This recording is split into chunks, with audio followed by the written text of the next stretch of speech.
of the Indian Association of Pediatric Surgeons, I welcome Dr. Subodh Raju, who is Director of Department of Neurosurgery and Spine Center at AIG Hospitals, Hyderabad, for his talk on craniosynostosis and surgical options. This is a topic from the pediatric surgical perspective. We do see patients who come with this as associated anomalies to many problems that we see.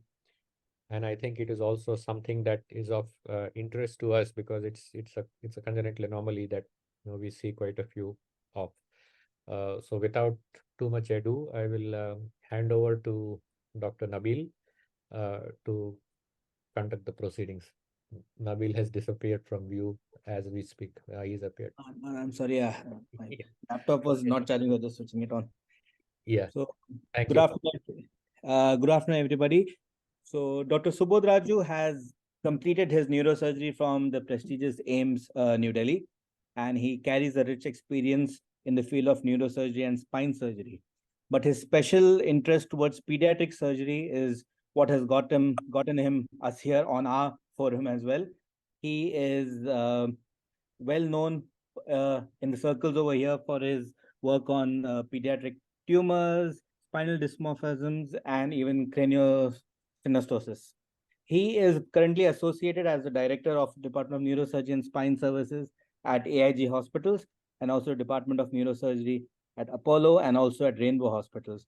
He is a national and international faculty at various conferences and also is known to host endoscopic workshops. I also know Dr. Subodh Raju personally, and he also works very passionately with models, 3D models, 3D printing, so that he can have the anatomical. He works a lot on those things so that they can be helpful for workshops. So hopefully these things can also be helpful to us pediatric surgeons also, sir. Sure. And I would like to hand over the mic to you, sir. You can start your presentation. Thank you. Thank you, Dr. Sanjay, Dr. Nabil, and the Indian Society of Pediatric Surgery for having me here. Again, craniosynostosis as topic is a very well done by neurosurgeons, pediatric surgeons, and also by some of the plastic surgeons also do it with the help of, and it's a team effort what it's carried on. Luckily, being working in AIMS and these things, we got our exposure early in life because of Professor Mahapatra, who used to do this craniosynostosis. And I had a short opportunity to work in Boston Children's Hospital for doing all these things. And last 15, 20, almost from 2007-8, I've been doing this surgeries. Luckily, I have understood it's an art what you have to do in craniosynostosis. So as my talk goes on, I'll be telling you more about these things. So it's most of the photographs which I'll be using, we have a special consent for this, and they've been using for pure academic purpose only. The term craniosynostosis refers to this is a brief introduction about what we are talking of, multiple or single suture fusion. So apart from the obvious cosmetic and facial deformity, early closure suture can cause intracranial hypertension and adversely affect the development in some patients. So when we talk of craniosynostosis, so what is a normal infant skull? It is flexible and expansile. Flexible enough to go through the vagina for normal delivery and expansile enough to accommodate the rapidly growing brain. So the different hypothesis for which was meant for this cranial maldevelopment in craniosynostosis, the most popular one, the Mosses 1959, somewhat still holds good with time. The basic fundamental what they told was, especially in these craniosynostosis, one was the cranial base anomaly which is seen, and cranial wall suture abnormality is secondary. Then came the functional matrix theory. The functional enlargement of brain is the primary force for changing the shape and determinants in final form. Amount of bone deposited is proportional to the strains which occur. Wherever the strain is happening, the bone deposited is occurring. Basically, for all the juniors, you should know that the growth of the bone is always perpendicular to the suture line. So this is where the ossification occurs and the bone union happens. So early closure causes growth parallel to the suture. So if there is an early suture here, the growth will be in horizontal, just as we see in scaphocephaly. Or Similarly, if there's a fusion along the coronal suture, the growth will be, it will lead to brachycephaly or the horizontal expansion of the skull. Various molecular factors have also been known in cases of syndromic craniosynostosis, but random non-syndromic craniosynostosis, not much association has been shown except for FGF and TGF-beta in these cases. Incidence is 1 in 2,500, and most common is the sagittal. And syndromic is less common, but more than 64 syndromes have been described for this. These are normally classification of these things: the dolichocephaly, plagiocephaly, of the anteplagiocephaly, brachycephaly, and the trigonocephaly. So secondary craniosynostosis can happen in cases of severe hydrocephalus. We have gone for an early shunting. We have used a non-programmable shunt. They can lead to secondary craniosynostosis, prematurity, or the child is microcephaly, or positional also. And prematurity, as you know, deformational scaphocephaly happens because of the lying position, and it can persist till adulthood also. VP shunt, microcephaly surgery correction is not indicated. Secondary microcephaly surgery is usually not indicated, and rare cases of multi-suture craniosynostosis restricting head growth but manifest with increased ICP.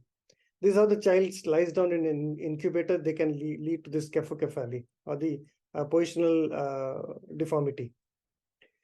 Multiple suture, non-syndromic, there can be two double sutures, and there can be complex sutures also. This is a scaphocephaly where there is a fusion of the sagittal suture and there is an elongation of the head anteroposteriorly. Similarly, anterior plagiocephaly, where once a coronal suture is fused, it can lead to anterior plagiocephaly, or if one of the lambdoid suture is fused, it lead to posterior plagiocephaly. If the coronal suture is fused, it leads to brachycephaly. And if the metopic is suture prepositive, it leads to a triangle head called the trigonocephaly. Syndromic cyanosis, 10 to 20% of cases, and various type of Crouzon, Appert, Carpenter, Pfeiffer. These are all described well. The most commonest which we get is the Crouzon cell, and then the Appert patients we get. This is the typical Crouzon syndrome child, and this is Apperts with Crouzons, and this is a Pfeiffer syndrome. Carpenter's syndromes are there, autosomal recessive inheritance, and secondary, there can be storage disorders. This is a family which came from Somalia. So you can see here, this is a familial craniosynostosis. Starting from this child is around 1 year, and the eldest is not here. He's around 13 years. Everyone has a progressive vision loss. So we started our surgery from down bottom, and of the family, we have already operated around 5 of them already. And he has already total 7 boys, and the youngest one we operated first because our aim was to save the vision first, and so step by step we have operated. So presentation of craniosynosis can be cosmetic. They can present with mental retardation, raised intracranial pressure, or visual anomalies. Mechanism to affect the development is global intracranial hypertension, focal brain hypoperfusion, or mechanical deformation. These type of mental retardation is more common in syndromic than in non-syndromic, because can be due to atrophy, hydrocephalus, infections, or any inherent brain abnormality is there. So mental retardation in single suture synostosis is due to primary brain malformation rather than distortion of the skull. We should always remember this point, that non-syndromic rarely present with a developmental delay. Isolated craniosynostosis associated 3 to 5-fold increased risk of cognitive deficit or learning language disabilities. This association is casual but not clear in this, but this was a paper published and in 2004. There are different papers which have been published where they have done ICP monitoring for cases of, I'll show you that paper on that. Coming to visual abnormalities, they can present with a papilledema or optic atrophy. Papilledema because of raised pressure, optic atrophy because of a direct compression, usually seen in this Crouzon syndrome children. And most common in syndromic, and elevated intracranial pressure, 42% of patients with multisuture. So this was a paper which was done in UK actually. All the patients, parents who refused surgery, they did ICP monitoring, and they found that the ICP was raised in around 40% of the cases. So that was quite 44%. So That's what's quite alarming in these things. So we know that there is some amount of raised ICP in these children, even in non-syndromic cases also, though they may not present with a developmental delay. Clinical examination, the head circumference, shape, year, we look for associated anomalies, developmental assessment, ophthalmologic assessment, 3D-CT head recon, skull X-ray. 3D-CT, if you have a good ultrasound, you don't have to do a CT scan. And if the clinical and the ultrasound things match about a fused suture, you don't have to require it necessarily and unnecessarily expose the child. Or you can do a 3D set with a pediatric protocol where the radiation exposure is very less. So issues in hand is calvarine abnormality, and is the easily diagnosed marker, because when you look at that, you can know if it is. But many times it is dismissed as thus deformation, and the doctor advises them that you give pressure here or ask them to sleep in one side. But that's wrong. Always better to get it evaluated once. And they can have single suture craniosynostosis associated with neurobehavioral problems, including learning disability and behavior, especially in plagiocephaly. We have seen this. And indications of surgery is clinical findings of an abnormal head shape consistent with craniosynostosis, radiological evidence, and clinical or radiological impression of elevated ICP. While aesthetic function is very important and play an important role in child psychological well-being, avoidance of neurological sequelae from increased intracranial pressure must take precedence, actually. The decision is to operate raised ICP in 1/3 of cases, but no neuro impairment. Cosmetic consideration usually most important. When the parent comes and they dismiss it as that it's a cosmetic surgery, wrong. It's not a cosmetic surgery. Look and appearance is most important nowadays. So affects peer acceptance, parent-child bonding, self-image. Self-image and self-esteem is usually lowered if the shape is abnormal, or the child goes to a school and somebody passes any comment that affects the child mentally, psychologically also. So we should not dismiss them as just a cosmetic thing. Okay? Even if the child doesn't have a raised ICP, even if it is cosmetic also, it is important. Surgery, cranial vault remodeling is typically the recommended treatment, and the goal of treatment is to reduce the pressure in the head and correct the deformities of this cap.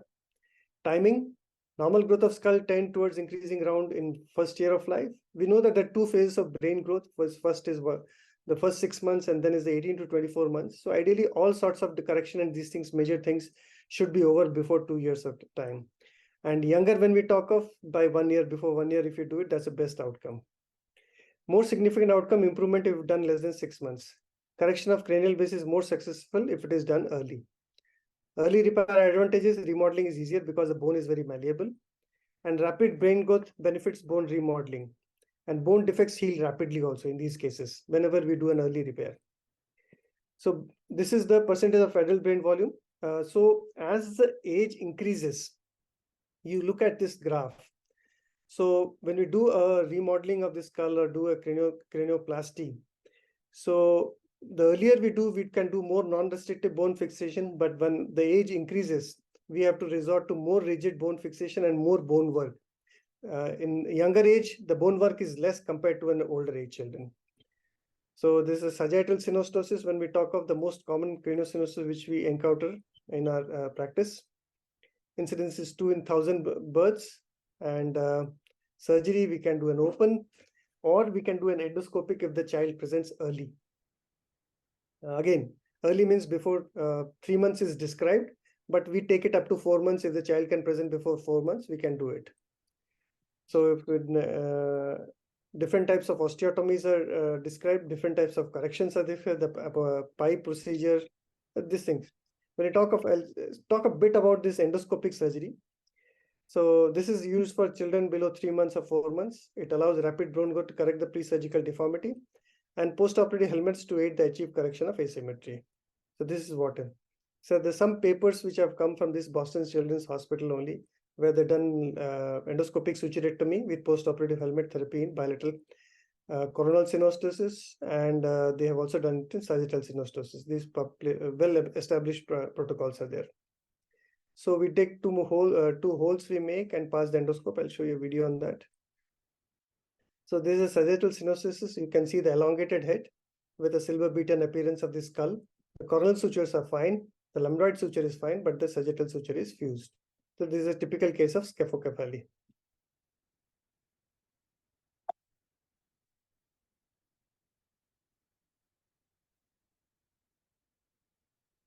So this is, we make two openings here, anterior and frontal bank, and take out the bone, a piece of bone, at least 2 to 2.5 centimeter. That's what we take it out.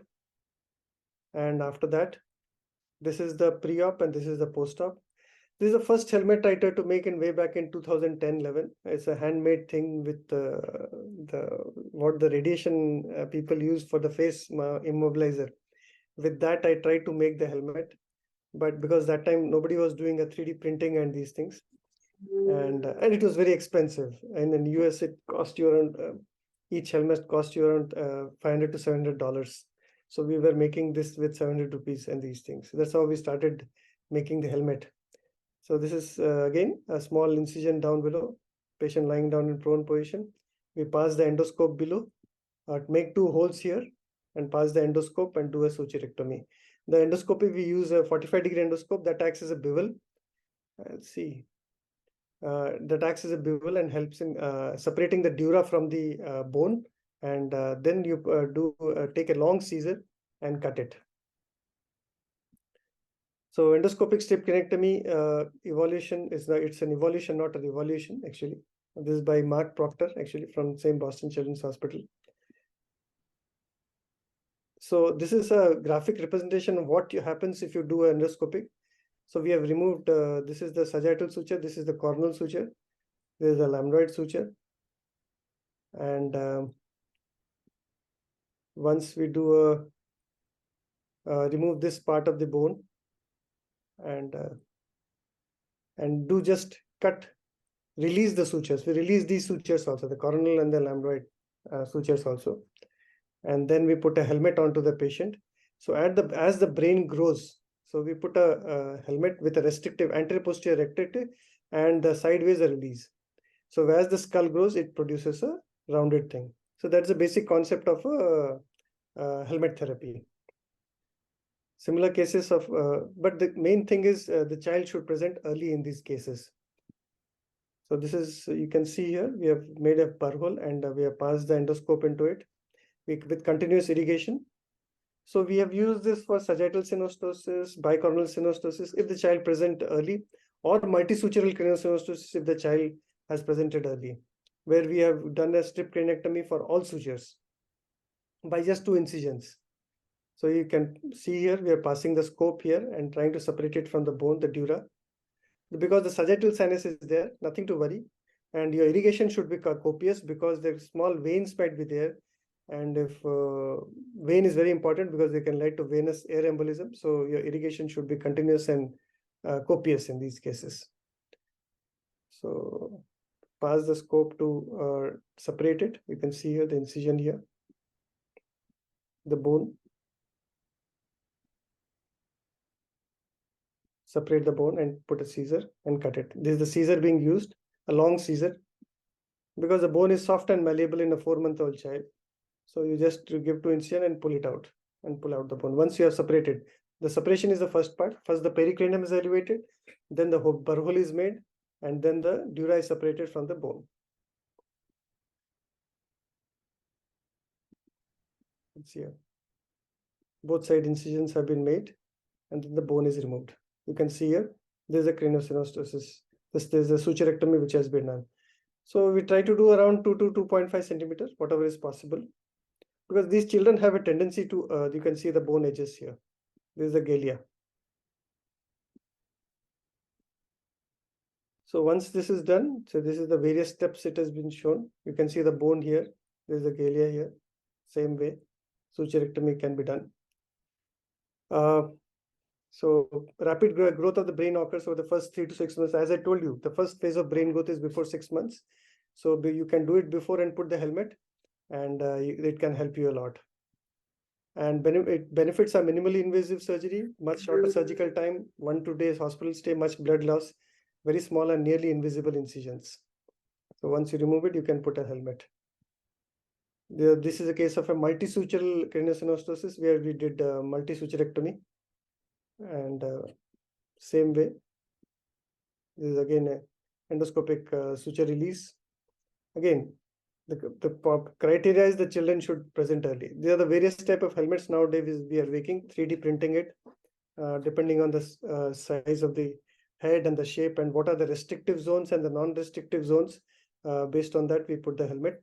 And the helmet, the problem in India is the climate. Actually, it's a very tropical climate, heat, the children tendon. So compliance in most of the children is low in India compared to a Western literature, what they tell about it. So what we do is we try to keep a ventilation. We don't cover the complete helmet, which is usually the case in outside, which is available. But we try to keep it open, make multiple holes all around for good ventilation. And we give some, make it colorful so that the kid can doesn't feel bad in putting it. And to save money, what we do is we make it if you can see here closely, we have made it multi-layered. So after 6 months, we call them 3 to 4 months, as the head is growing, we remove one of the layers here. So they're giving some more space, and this till 1 year of age, the child can use the same helmet. Instead of, ideally, the helmet should be changed every 3 to 4 months.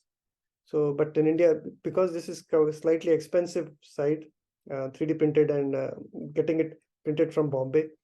So we try to do that method. Earlier intervention, more advantages: plasticity of the infant skull and the ability to prevent rise in intervention. Delayed intervention, decreased likelihood.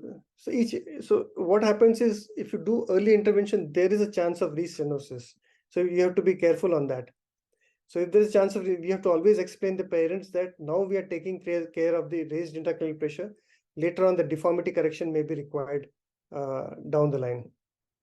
And so early frontal, if it is performed between 2 to 4 months for brachycephalies, but other craniosynostosis are between 6 to 9. So late diagnosis can lead to late operation, or late diagnosis can lead to mental developmental issues. So we try to do it early and tell the parents that if the deformity and these things are not corrected, or if the child is going for restenosis, we'll do a second surgery at the age of around 9 months to 1 year. From 2 to 5 years, the skull is thicker, more difficult to cut, more difficult to mold, and breaks easily when attempted to contour it.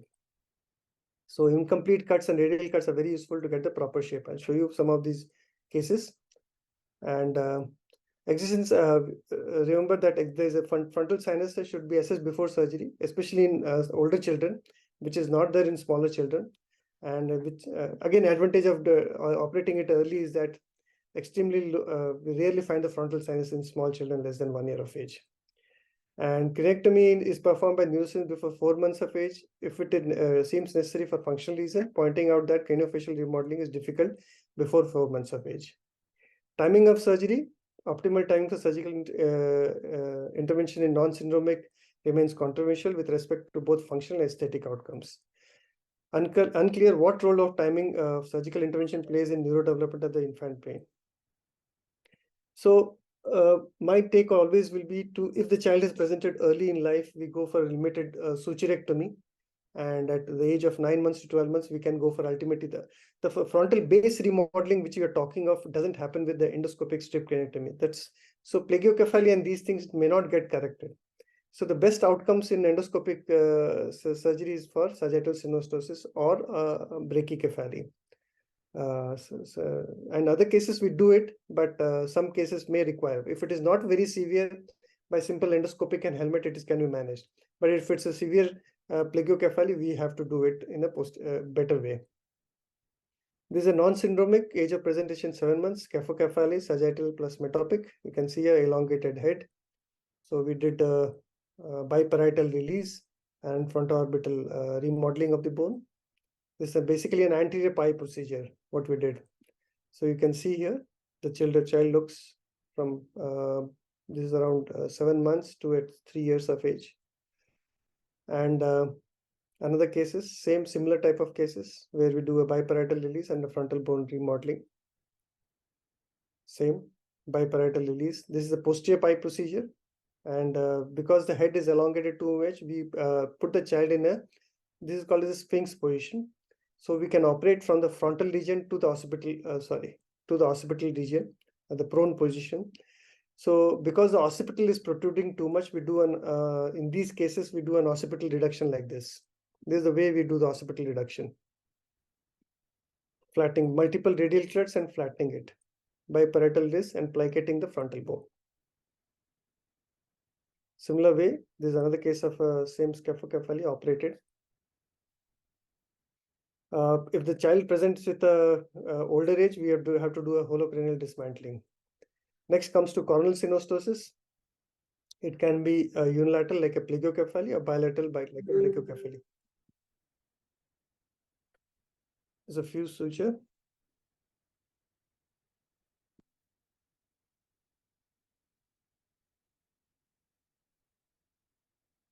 One minute. Something is heavy files. So these type of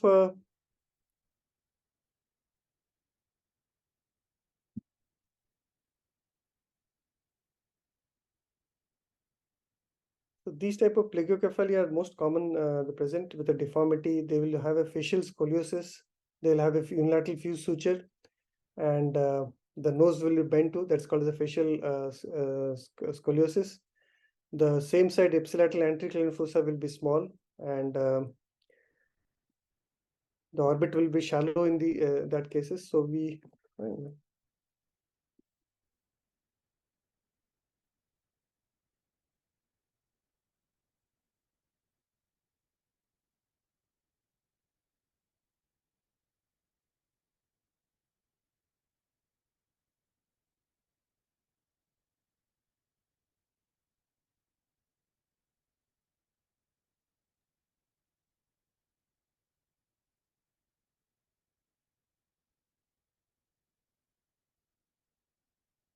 We are not able to hear you, Dr. Subodh. 1 minute. Are you able to hear me now? Yes, we can hear you well. Yeah. I think my something eventful. My file has got stuck. The typical Apple icon is rotating in my screen. Something is seen on the screen? Yes, the slide is seen where you're describing the ipsilateral smaller orbit and Yeah. My slide is not progressing. Just give me.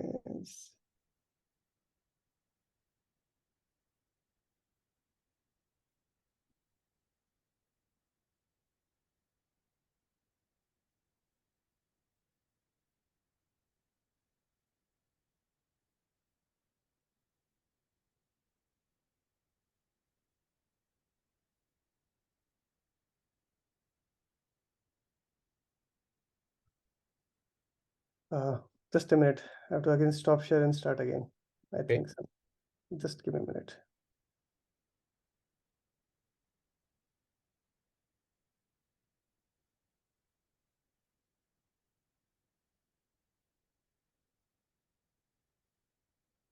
now your screen is moving quite well actually.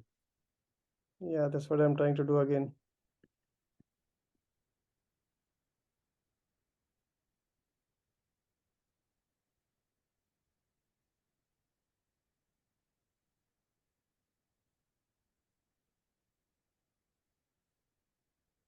So I think there is some of the files don't have permission. So I think that's part of the problem. Yeah. Are you able to see anything now? Yes. Yeah, it's Yeah, moving. Yeah. So sorry, I don't know No issues. Yeah. So this basically in clinical practice, we have to differentiate between a true plagiocephaly and a deformational plagiocephaly. So this is what we call as a deformational plagiocephaly, and this is called as a true plagiocephaly when there is a one side flattening and this thing. We have to understand that. And the anterior plagiocephaly, this is usually positional. That is usually positional, and we have to look at the fused suture, the ipsilateral superior rim, the ear, the nasal root, the cheek, chin deviation. So there is some certain set of differences between a plagiocephaly and deformation, and we have to be taking care of that. So what we do is, this is what if the child presents early, we try to do this, and if the deformity is not very severe, we do an endoscopic assisted strip craniotomy till the sphenoid ridge. That's the important thing. So we are covering a bit of the base in these cases. So this is a child who presented late, 16 months, with a speech delay because the child had a left-sided plagiocephaly. And it was non-syndromic. Otherwise, the developmental milestones, motor milestones were normal. You can see here the unilateral coronal suture is fused and there's a flattening on one side. So we did the frontoorbital advancement and the remodeling of the frontal bone. This is one of the initial cases we had done. And this is the child preoperative at 6 months, at 12 months, and she's 14 years. It's okay, fairly a good deformity correction, including the nasal. The facial scoliosis gets corrected automatically. This at 14 years of age, she has come here. Similar cases of frontal bone plication, where the frontal bone is too flat. We do something called a circumferential plication of the bone to give it a frontal eminence in these cases. Another case of 6 months left anterior plagiocephaly, and this is post-op after 1 year, good correction. Similar cases, left anterior cranioplagiocephaly with orbital advancement. So there are different techniques, one frontal bone remodeling, frontal bandage rotation, and then correction of these cases. There are some of the children who came, put the photos for the late in life. They have come to me, the early correction, but now this is a girl with a left anterior plagiocephaly looks now. This boy going to college now. Same way, left anterior plagiocephaly. This is a girl with a left anterior plagiocephaly. This is a right anterior plagiocephaly. A bit of thing is there, but it's okay. They're acceptable and they're happy. Now comes to bilateral or the brachycephaly. You can see the flattened skull. Anteroposterior diameter is decreased, and the skull has erosion inside. We're talking of a silver beaten appearance. You can see here the copper beaten or the silver beaten appearance in these cases. There's a girl, same girl, plagiocephaly. This is how she looks now. You can see the obvious change in the anteroposterior diameter. Early intervention with the brain growth, this amount of modeling. We don't put these children on helmet. Only for endoscopic synostosis, we put the helmets. Otherwise, we don't put them. This is another case of a brachycephaly. You can see the anteroposterior diameter. Looks quite good now. There well. Coming to metopic or the trigonocephaly, what we talk of. It's at less than 10% of isolated suture, non-syndromic type, male preponderance. They have a conical head in these cases. And ridging of the ends, fused metopic suture, you can see here. Etiology is unknown. Again, we can do an open surgery or endoscopic surgery depending on the time of presentation. And here also, for an open surgery, we do the frontoorbital advancement. This is a case, again, trigonocephaly, triangular head. So we do this correction also. The frontal bones are flat here, if you look at this thing. So in these cases, if the child is early, we do the circumference plication to create the frontal eminence. And we put a bone graft in between to straighten the bone here. So this is the pre-op and this is the post-op. You can see the frontal eminences, frontal eminences, which has been created. It's a completely flat before surgery. Now you can see good frontal eminences created.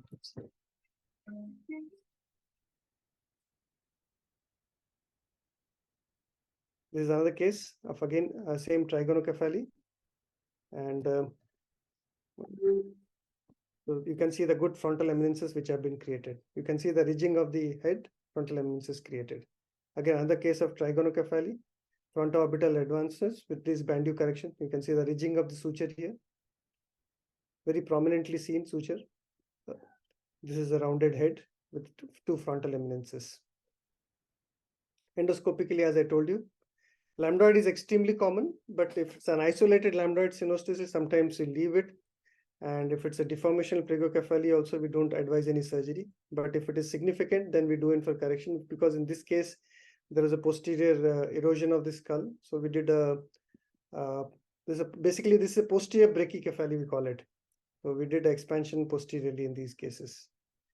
And this is a pterycephaly, bicoronal, bifrontal release, lambdoid release, strip cranectomy. And the one part of craniosynostosis I've left is this later stage mid-facial correction. I am not dealing with it. Where in cases of, especially in cases of Crouzons, we see this mid-facial hypoplasia. So these children are advised surgery usually after 8 years of age, after the dentition is complete. You can do for. So various type of distractors are available if you want it gradual, or it's a Leaford type 2 surgery which is done if you want to do it early. When you talk of major risk factors, when you talk of this surgery, The important thing we should remember, the most dreaded complication is this air embolism. When you do this, small emissary veins get avulsed. If you're not irrigated or covering with vital gauge, you can have. In my whole these things, I had one fatality. That's air embolism, a syndromic craniosynostosis child on table. What happens is the child has blood loss, leads to hypotension. If you're not correcting, the anesthetist is not careful about replacing the blood. For us, my dictum is the blood transfusion start with skin incision itself. We should not wait. And the transfusion is ml to ml. So if there is a hypotension, there's a negative pressure created, the blood gets sucked into the veins, if there is any open veins which is there, and if you're not irrigating. And this type of syndromic with raised pressure, or if there is a sinus pericranii along with the craniosynostosis sucking in, and that can, and the moment you increase the BV, blood pressure, it goes for an embolism. Blood loss, again, a dedicated good anesthesia team is the most important thing in this craniosynostosis surgery, avoiding hypothermia. Dural tear CSF leak, pseudomeningocele can happen because the bones get thinned out in places where there is a pressure point. So you have to be very careful while doing a craniotomy, because on table you may look that you have repaired the defect, but if there is a smallest of a leak which happens after the surgery, it produces pseudomeningocele, and that is distant to the site of your primary incision. So if you have to repair it, you have to do a complete revamp. We had 2 cases of these things of my, I think we reached around 100, more than 160 cases of craniosynostosis surgery over the past 16 years. And meningitis, seizures, wound healings are the common things. Mortality as such is very low, but it is dreaded and you should be careful. As I taught of air embolism, if possible, you should have a precordial echo monitoring. The anesthetist you should tell precordial echo monitoring. If your echo machine is not available, what we do in our place is we use the Doppler probe, which is used for transcranial Doppler. We stick it to the chest wall and keep on doing it. Hypothermia, cranial infection, as I told you, and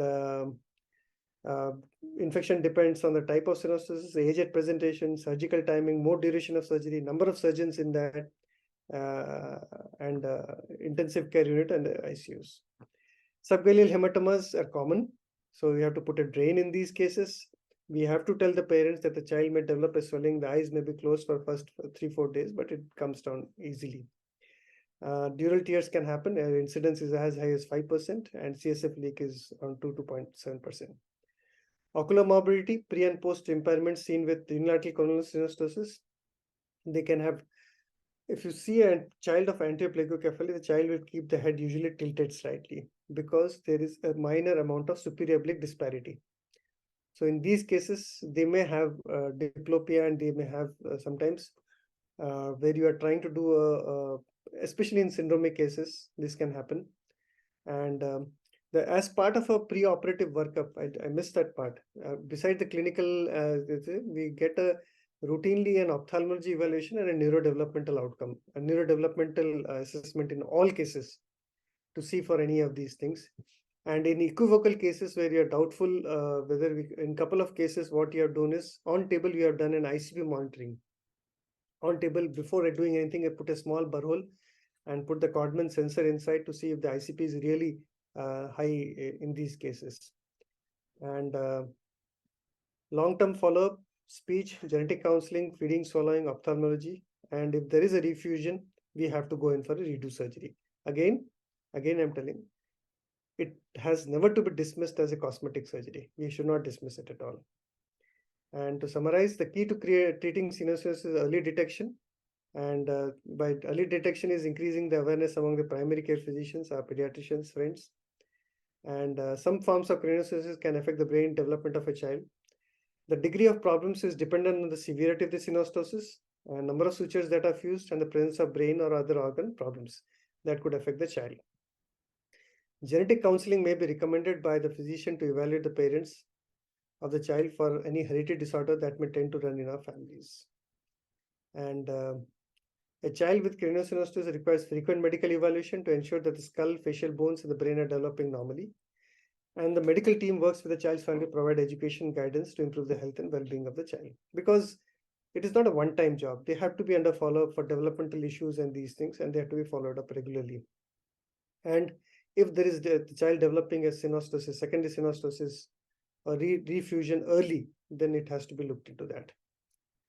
The optimal timing for surgical intervention in non-syndromic remains controversial with respect to both functional and aesthetic outcomes, but our policy has been to do as early intervention as possible.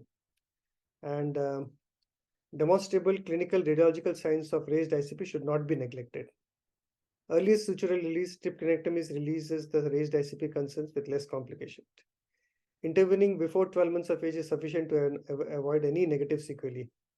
Patients operated on or before 6 months of age may require revision. That has to be counseled once and for all for everyone, all the children who are undergoing these surgeries. At like we do the endoscopic strip cranectomies, we must have done around close to 20-22 strip cranectomies with helmets.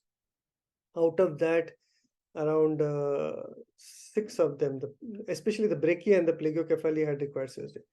The sagittal synostosis, luckily, none of them had required a resurgery. The helmets and the early intervention has helped them all. Thank you all for patient hearing and giving me this opportunity to share my small but okay experience with craniosynostosis. And thank you very much. Well, Dr. Subodh, thank you very much for the talk, and it's brilliant to see the large experience. These are rare conditions, and you have over 150, 160 patients, and you have pictures of tracking them through the years. So thank you for a very, very illuminating and educative presentation. I will just leave it open for questions or comments anybody wants to make. I have a few that I will put across later. If does somebody want to comment, just raise your hand or just unmute yourself and speak up, please.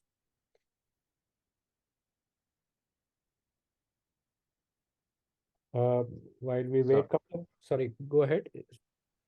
So this is, I'm Dr. Rishi. I'm in Army and I'm based in Calcutta. So I want to, I apologize for the first time. I have not joined it at the initial onset of this wonderful presentation, but I had to had an experience of doing one craniosynostosis here in Calcutta. The problems which I faced is, first is these conditions, it's very difficult to convince parents as to make the child undergo a knife because of all these reasons. Secondly, there's a lot of resistance from pediatricians, and if this these plastic surgeons comes to know about it, they have a lot of resistance as to why to touch the child as of now, and especially like surgeries like strip cranectomy. They are very reluctant to remove the part of the bone. For them, it is a big no. However, the literature and other things says that strip cranectomy is the ideal procedure for them. And the third thing which I found it, as the speaker has rightly said, that there is a very difficult situation with the compliance of those helmets. With a lot of difficulty, I've got a head helmet for the child. So apparently it was 3D printed from abroad and brought it. It costed around 1.5 lakh to the baby, and then the baby refused to wear it out at all. It was sweating so much, and all those things were happening. Like, parents eventually left it after 3 to 4 months. It was a case of scephalopathy, and we did a strip cranectomy along with the neurosurgeons and an oromaxillofacial surgeon. So definitely these surgeries are very rare, and most of the pediatric surgeons also have no clue, and absolutely pediatricians will definitely will not will come forward for while the child was in pediatric ward. There were a lot of ifs and buts to handle this. So I think the environment needs to be more aware of possibility of intervention at the right age, and the other forums also should be involved to make them aware, especially the pediatricians. Yeah, increasing the awareness among the pediatricians is very important. But okay, once you start doing it and your community around knows it, the pediatricians and the pediatric surgeons or whoever knows it, and you have shown results, because again, most of the cases have been by the support of the pediatricians and the pediatric neurologists. who once aware of it, that what is the consequences. Because I didn't go to the detail of the demography of all the children operated. Again, what they have described is correct actually. That you may look at it that it's just a deformation, but especially these left anterior plagiocephali who are presented late to me, they have presented with speech delay. They have presented, developmental issues are there. Yes. And all the equivocal cases nowadays, what we are trying to do is we are trying to do an ICP to tell the parents that yes, the ICP is high. All associated things should be seen, including if you can do in a child a lumbar puncture to see a pressure also, that should also be done. Because this time is not going to come back. If you miss this time of decreasing the pressure, forget about the deformity part or the cosmetic part. First of all, we are dealing with raised ICP and the developmental issue. If this time goes off, when the parents realize late, nothing can come back. Sir. Saying that, again, I get upset when any of these parents or a doctor tells that is it a cosmetic surgery? Whatever it is very important. Yes, absolutely. So those were like kind of resistance I had found when I did a first case of mine, but I was just confident because of support from the neurosurgeon and oromaxillofacial surgeon. But definitely these children need guidance, and I'm very happy to listen to your lecture. And now at least I'm aware. Even if I want to have another child, I could definitely look up to you and talk to you, sir. Absolutely, absolutely, anytime. Thank you, Rishi. Any other questions? Any other comments? Can I ask a couple while others?